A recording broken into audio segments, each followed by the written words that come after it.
ಇದು ನರೇಗಾ ಬಚಾವೋ ಆಂದೋಲನಕ್ಕಿಂತ ಇವತ್ತು ಮುಖ್ಯಮಂತ್ರಿಗಳ ಕುರ್ಚಿ ಬಚಾವೋ ಆಂದೋಲನ ಅಂತ ನಾನು ಅಭಿಪ್ರಾಯ ಪಡ್ತೇನೆ. ಕೇಂದ್ರ ಸರ್ಕಾರದ ವಿಬಿ ರಾಮ್ಜಿ ಯೋಜನೆ ವಿರುದ್ಧ ರಾಜ್ಯ ಕಾಂಗ್ರೆಸ್ ಸರ್ಕಾರ ಸಿಡಿದೆದ್ದು ನಿಂತಿದೆ. ನರೇಗಾ ಬಚಾವೋ ಆಂದೋಲನ ಹೆಸರಿನಲ್ಲಿ ಚಿಕ್ಕಬಳ್ಳಾಪುರ ಹೊರವಲಯದ ಬೃಹತ್ ಮೈದಾನದಲ್ಲಿ ಕಾಂಗ್ರೆಸ್ ಪ್ರತಿಭಟನಾ ಸಭೆಗೆ ಈಗಾಗಲೇ ಸಕಲ ಸಿದ್ಧತೆಗಳು ನಡೆದಿದೆ. ಸಭೆಯಲ್ಲಿ CM Siddaramaiah, DCM DK Shivakumar ಸೇರಿದಂತೆ ಸರ್ಕಾರದ ಘಟಾನುಘಟಿ ನಾಯಕರು ಭಾಗವಹಿಸಲಿದ್ದಾರೆ. ಇದರ ಬೆನ್ನಲ್ಲೇ ಸಂಸದ ಸುಧಾಕರ್ ರಾಜ್ಯ ಸರ್ಕಾರದ ವಿರುದ್ಧ ಆಕ್ರೋಶ ವ್ಯಕ್ತಪಡಿಸಿದ್ದಾರೆ. ಸಂಸದ ಸುಧಾಕರ್ ಅವರ ಗೃಹ ಕಚೇರಿಯಲ್ಲಿ ನಡೆದ ಸುದ್ದಿಗೋಷ್ಠಿಯಲ್ಲಿ ಮಾತನಾಡಿ, ಇದು ನರೇಗಾ ಬಚಾವೋ ಆಂದೋಲನ ಸಭೆ ಅಲ್ಲ, ಸಿದ್ದರಾಮಯ್ಯನವರ ಸಿಎಂ ಕುರ್ಚಿ ಬಚಾವೋ ಆಂದೋಲನ ಸಭೆ. ಸಿದ್ದರಾಮಯ್ಯನವರು ಬಯಲುಸೀಮೆಗೆ ಆತ್ಮವಂಚನೆ ಮಾಡಿದ್ದಾರೆ. ಅಧಿಕಾರಕ್ಕೆ ಬರುವ ಮುನ್ನ ಎತ್ತಿನಹೊಳೆ ಯೋಜನೆಯಿಂದ ಬಯಲುಸೀಮೆ ಭಾಗದ ಜನರಿಗೆ ನೀರನ್ನ ಕೊಡೋದಾಗಿ ಹೇಳಿದ್ರು. ಆದರೆ ಯೋಜನೆಯ ವೆಚ್ಚ ಮಾತ್ರ ಹೆಚ್ಚಾಗುತ್ತಿದೆ. 2027ರ ಒಳಗೆ ಎತ್ತಿನಹೊಳೆ ಯೋಜನೆ ನೀರನ್ನು ಬಯಲುಸೀಮೆಗೆ ತರುವುದಾಗಿ ಇಂದಿಗೂ ಹೇಳುತ್ತಿದ್ದಾರೆ. ಸುಳ್ಳಿನ ಮೂಲಕ ಅಧಿಕಾರಕ್ಕೆ ಬರ್ತಾ ಇದ್ದು ಈ ಭಾಗದ ಜನತೆಗೆ ಅನ್ಯಾಯ ಎಸಗುತ್ತಾ ಇದ್ದಾರೆ. ಇನ್ನು ಈ ಭಾಗದ ಕೆರೆಗಳಿಗೆ ಕೆಸಿ ವ್ಯಾಲಿ ಹಾಗೂ ಎಚ್ಎನ್ ವ್ಯಾಲಿ ಮೂಲಕ ನೀರನ್ನು ತುಂಬಿಸಲಾಗ್ತಾ ಇತ್ತು. 3ನೇ ಹಂತದ ಶುದ್ಧೀಕರಣಕ್ಕೆ ಬಿಜೆಪಿ ಅಧಿಕಾರದಲ್ಲಿದ್ದಾಗ ಘೋಷಣೆ ಮಾಡಿತ್ತು. ಆದರೆ ಕಾಂಗ್ರೆಸ್ನವರು ಅಧಿಕಾರಕ್ಕೆ ಬಂದ ನಂತರ 3ನೇ ಹಂತದ ಶುದ್ಧೀಕರಣಕ್ಕೆ ಹಿಂದೇಟು ಆಗ್ತಾ ಇದ್ದಾರೆ ಎಂದು ರಾಜ್ಯ ಸರ್ಕಾರವನ್ನ ತರಾಟೆಗೆ ತೆಗೆದುಕೊಂಡರು. ಅಲ್ಲಿಂದ ಪ್ರಾರಂಭ ಮಾಡ್ತಾ ಇದ್ದೀವಿ ಅಂತೇಳಿ ನಾನು ಮಾಧ್ಯಮಗಳಲ್ಲಿ ನೋಡಿದ್ದೇನೆ. ಇದು ರಾಜ್ಯದಲ್ಲಿ ಹಲವು ಕಡೆ ಪ್ರಾರಂಭ ಮಾಡ್ತಾ ಇದ್ದಾರೆ. ಮೊದಲನೇ ಕಾರ್ಯಕ್ರಮ ಚಿಕ್ಕಬಳ್ಳಾಪುರದಲ್ಲಿ ಹಮ್ಮಿಕೊಂಡಿದೆ. ನರೇಗಾ ಬಚಾವೋ ಆಂದೋಲನ ಅಂತೇಳಿ ಕಾಂಗ್ರೆಸ್. ಬಹುಶಃ ನಾನು ಕಾಂಗ್ರೆಸ್ ಪಕ್ಷಕ್ಕೆ, ಕಾಂಗ್ರೆಸ್ ಸರ್ಕಾರಕ್ಕೆ ಹೇಳಲಿಕ್ಕೆ ಬಯಸ್ತೇನೆ, ಇದು ನರೇಗಾ ಬಚಾವೋ ಆಂದೋಲನಕ್ಕಿಂತ ಇವತ್ತು ಮುಖ್ಯಮಂತ್ರಿಗಳ ಕುರ್ಚಿ ಬಚಾವೋ ಆಂದೋಲನ ಅಂತ ನಾನು ಅಭಿಪ್ರಾಯ ಪಡ್ತೇನೆ.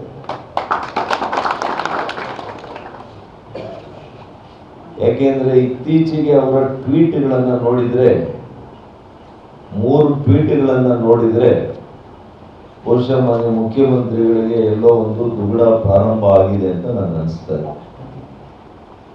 ಚಿಕ್ಕಬಳ್ಳಾಪುರಕ್ಕೆ, ಬಯಲುಸೀಮೆಗೆ ನೀವು ಮಾಡದಂತ ಆತ್ಮವಂಚನೆ ಬಗ್ಗೆ ಕೂಡ ತಾವು ಹೇಳ್ಬೇಕಾಗ್ತದೆ ವೇದಿಕೆ ಮೇಲೆ. ಉದಾಹರಣೆಗೆ ಎತ್ತಿನಹೊಳೆ ಯೋಜನೆ, ಇದನ್ನ ಮಾನ್ಯ ಸದಾನಂದ ಗೌಡರು ಮುಖ್ಯಮಂತ್ರಿಗಳಿದ್ದಾಗ, ಬಸವರಾಜ ಬೊಮ್ಮಾಯಿರವರು ಭಾರಿ ನೀರಾವರಿ ಸಚಿವರಿದ್ದಾಗ ಇದನ್ನ ಎತ್ತಿನಹೊಳೆ ಯೋಜನೆಯನ್ನ ರೂಪಿಸಿದಂತೆ. ಅದನ್ನು ಪ್ರಾರಂಭ ಮಾಡಿದ್ದು 2013ರಲ್ಲಿ, 14 12 ವರ್ಷ ಆಯ್ತು. ಈಗ 8,000 ಕೋಟಿಯಲ್ಲಿ ಪ್ರಾರಂಭ ಆದಂಥದ್ದು 14,000 ಆಯ್ತು. 14,000 ಹೋಗಿ 24,000 ಕೋಟಿ ಆಯ್ತು. 24,000 ಕೋಟಿ ಹೋಗಿ ಈಗ 30,000 ಕೋಟಿ ಅಂತ ಹೇಳ್ತಾ ಇದ್ದಾರೆ. ಆದರೆ ಎತ್ತಿನಹೊಳೆ ನೀರು ಮಾತ್ರ ಸಕಲೇಶ್ಪುರದಿಂದ ಅಲ್ಲೇ ಇದೆ, ಹಾಸನದ ಹತ್ರನೋ ಚಿಕ್ಕಮಗಳೂರು ಹತ್ರನೋ ಇದೆ. ಇನ್ನೂ ಕೂಡ ತುಮಕೂರು ಹತ್ರ ಕೂಡ ಬರಲಿಲ್ಲ. ಆದರೆ ಮೊನ್ನೆ ನೋಡಿದೆ ನಾನು, ಮೊನ್ನೆ ಕೃಷ್ಣ ಬೈರೇಗೌಡರು ಏನೋ ಸಭೆ ಮಾಡಿ 27ರ ಒಳಗಡೆ ಕೋಲಾರ, ಚಿಕ್ಕಬಳ್ಳಾಪುರ ಜಿಲ್ಲೆಗೆ ನೀರು ಕೊಡ್ತೀವಿ ಅನ್ನೋ ಮಾತನ್ನ ಎಲ್ಲೋ ಹೇಳಿದ್ದಾರೆ, ನಾನು ನೋಡಿದೆ. ಈ ರೀತಿಯಲ್ಲಿ ಎಷ್ಟು ಬಾರಿ ಸುಳ್ಳನ್ನ ಹೇಳಿ ನೀವು ಅಧಿಕಾರವನ್ನ ಪಡಿತೀರಿ. ಹಿಂದೆ ಇದ್ದಂತ ಸಂಸದರು 3 ಸಲಿನೋ 2 ಸಲಿನೋ ಆಯ್ಕೆ ಆದ್ರು, ಬರೀ ಎತ್ತಿನಹೊಳೆ ಯೋಜನೆ ಹೆಸರು ಹೇಳ್ತಾರೆ. ಈಗೋ ಡಿಸೆಂಬರು, ಈಗೋ ಜನವರಿ, ಈಗೋ ಡಿಸೆಂಬರು, ಈಗೋ ನೀರಂತೂ ಬರಲಿಲ್ಲ. ಈ ಎಚ್ಎನ್ ವ್ಯಾಲಿ, ಕೆಸಿ ವ್ಯಾಲಿ ಮೂಲಕ ಕೆರೆಗಳನ್ನ ನೀರು ತುಂಬಿಸಿದ್ವಿ. ನಾವು ಬಿಜೆಪಿ ಸರ್ಕಾರ ಇದ್ದಾಗ ಮಾನ್ಯ ಬಸವರಾಜ ಬೊಮ್ಮಾಯಿರವರು 22ನೇ ಇಸ್ವಿಯಲ್ಲಿ ಎತ್ತಿನಹೊಳೆ ಯೋಜನೆಗೆ ನಾನೇ ಮಂತ್ರಿ ಇದ್ದಾಗ 3,000 ಕೋಟಿ ಕೊಡಿಸಿದೆ ಒಂದೇ ವರ್ಷದಲ್ಲಿ. ಕೋವಿಡ್ ಇದ್ದಾಗೂ ಕೂಡ ಬಿಜೆಪಿ ಸರ್ಕಾರ ಎತ್ತಿನಹೊಳೆಗೆ ಹಣ ಒದಗಿಸಿತು. ಈ ಎಚ್ಎನ್ ವ್ಯಾಲಿ, ಕೆಸಿ ವ್ಯಾಲಿಯಿಂದ ಏನು ಯೋಜನೆ ರೂಪಿಸಿದೀವಿ ಅದಕ್ಕೆ 3ನೇ ಹಂತದ ಸಂಸ್ಕರಣೆ ಮಾಡೋದಕ್ಕೆ ಕೂಡ ನಾವು ಘೋಷಣೆ ಮಾಡಿಸಿದ್ವಿ 23ರ ಬಜೆಟ್ನಲ್ಲಿ. ಆದ್ರೆ ಅದನ್ನು ಕೈ ಬಿಟ್ಟಿದ್ದೀರಿ ನೀವು ಕಾಂಗ್ರೆಸ್ ಸರ್ಕಾರ ಬಂದ್ಮೇಲೆ. ಇದು ನೀವು ಈ ನಮ್ಮ ಜನತೆಗೆ ಮಾಡುವಂತಹ ಮಹಾ ದ್ರೋಹ ಅಂತ ನಾನು ಉಲ್ಲೇಖ ಮಾಡ್ತೇನೆ.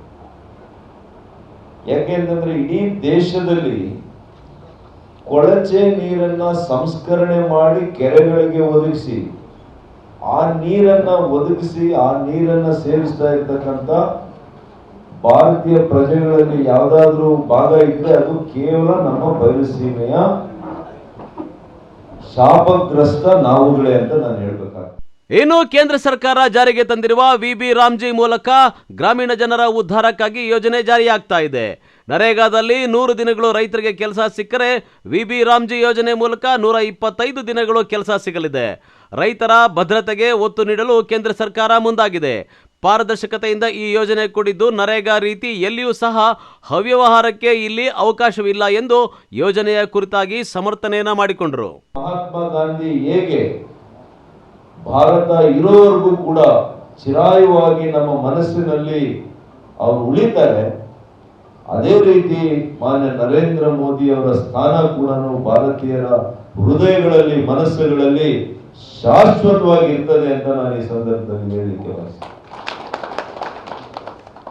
ಹಾಗಾಗಿ ಈ ಯೋಜನೆಯಲ್ಲಿ ಅನೇಕ ಅಂದ್ರೆ 2004ರಲ್ಲಿ ಈ ಯೋಜನೆ ಮಾಡಿದಂಥದ್ದು ನಿಮಗೆ ಗೊತ್ತಿದೆ. ನರೇಗಾದ ಮುಂಚೆ ಇದು ಕೇವಲ ಮಹಾತ್ಮ ಗಾಂಧಿಯವರ ಹೆಸರೇನಿರಲಿಲ್ಲ. 2004-05 ರೋಜ್ಗಾರ್ ಮಿಷನ್ ಅಂತ ಅಷ್ಟೇ ಇದ್ದಿತ್ತು. ಗ್ರಾಮೀಣ ಅಭಿವೃದ್ಧಿ ರೋಜ್ಗಾರ್ ಮಿಷನ್ ಇಷ್ಟೇ ಇದ್ದಿತ್ತು. ತದನಂತರ ಬಂದಿತ್ತು. ಅದರಲ್ಲಿ ಯಾವ ರೀತಿ ಅನ್ಯಾಯ ಆಗ್ತಾ ಇತ್ತು, ಕೆಲವು ವಿಷಯಗಳು ನಮ್ಮ ರಾಮಚಂದ್ರೇಗೌಡರು ಹೇಳಿದರು. ಇವತ್ತು ಸತ್ತೋಗಿರೋರ ಹೆಸರು ಆ ಊರುಗಳನ್ನ ಬಿಟ್ಟು ಅನೇಕ ವರ್ಷಗಳಾಗಿದೆ, ಅಂತವರ ಹೆಸರಿನಲ್ಲಿ ಬಿಲ್ ಮಾಡ್ಕೊಳ್ತಾ ಇದ್ರು. ಇದು ಮುಂದುವರಿಸಬೇಕಾಗಿತ್ತಾ? ಕಾಮಗಾರಿನೇ ಆಗ್ದಿರಾ ಕಾಮಗಾರಿಯ ಹಣವನ್ನ ತೆಗೆದುಕೊಳ್ತಾ ಇದ್ರು. ಪಂಚಾಯಿತಿಯಲ್ಲಿ ಮೆಂಬರ್ಸ್ ಕೂತ್ಕೊಂಡು ಸಭೆನೇ ಮಾಡಿದಿರಾ ಇಂಥ ಕಾಮಗಾರಿ ಮಾಡಬೇಕು ಅಂತೇಳಿ ಅವರೇ ಯಾರು ಈ ಕಾಂಗ್ರೆಸ್ ಅಲ್ಲಿರುವಂತ ಪುಡಾರಿಗಳು ಅಲ್ಲಿ ಸ್ಥಳೀಯವಾಗಿ. ಈಗ ಯಾರು ಇದು ಲಾಸ್ ಆಗಿರೋದು? ಕಾಂಗ್ರೆಸ್ನ ಪುಡಾರಿಗಳಿಗೆ, ಸಣ್ಣ ಸಣ್ಣ ಕಾರ್ಯಕರ್ತರಿಗೆ ಈಗ ಅನ್ಯಾಯ ಆಗಿದೆ. ಯಾಕೆ ಅಂದ್ರೆ ಕೆಲಸ ಮಾಡಿದಿರ ಹಣ ಸಿಗ್ತಾ ಇತ್ತು, ಕೆಲಸನೇ ಮಾಡಿದಿರ ಹಣ ಸಿಗ್ತಾ ಇತ್ತು. ಬಿಲ್ಲುಗಳು ಯಾರದೋ ಹೆಸರಲ್ಲಿ ಬಿಲ್ ತಗೊಳ್ಳೋರು, ಆಸ್ತಿನೇ ಮಾಡ್ತಾ ಇರಲಿಲ್ಲ, ಆಸ್ತಿ ಸೃಜನೆ ಆಗ್ತಾ ಇರಲಿಲ್ಲ. ನ್ಯಾಯವಾಗಿ ಯಾರು ಕೆಲಸ ಮಾಡಿದ್ದಾರೆ ಕಾಮಗಾರಿ, ರೈತರು, ಕೂಲಿ ಕಾರ್ಮಿಕರು, ಅವ್ರಿಗೆ ಸಂಬಳ ಯಾವಾಗ ಬರ್ತಾ ಇದ್ದಿದ್ದು? ವಾರಕ್ಕೆ ಬರೋದ? ಒಂದು ತಿಂಗಳಿಗಾದ್ರೂ ಕೊಡೋರ? 6 ತಿಂಗಳಾದ್ರೂ ಅವ್ರು ಕೊಡ್ತಾ ಇರಲಿಲ್ಲ. ಮತ್ತು ಕಟಾವ್ ಟೈಮ್ನಲ್ಲಿ, ಬಿತ್ತನೆ ಟೈಮ್ನಲ್ಲಿ, ರೈತರು ಬಿತ್ತನೆ ಟೈಮಲ್ಲಿ ಕಟಾವ್ ಮಾಡುವಂತ ಸಂದರ್ಭದಲ್ಲಿ 60 ದಿನ ಇವತ್ತು ರಜೆ ಕೊಟ್ಟಿದ್ದೀವಿ ನಾವು. ಯಾಕೆ? ರೈತರಿಗೆ ತೊಂದರೆ ಆಗಬಾರ್ದು. ರೈತರಿಗೆ ಕೂಲಿ ಕಾರ್ಮಿಕರು ಸಿಗದೇ ಇದ್ರೆ ಬೆಳೆಗಳನ್ನ ಕಟಾವ್ ಮಾಡೋದು ಹೇಗೆ, ಬೆಳೆಗಳನ್ನ ಬೆಳೆಯೋದೇ? ಯಾವುದೇ ತಂತ್ರಜ್ಞಾನವನ್ನು ಅಳವಡಿಸಿರ್ಲಿಲ್ಲ ಹಿಂದೆ.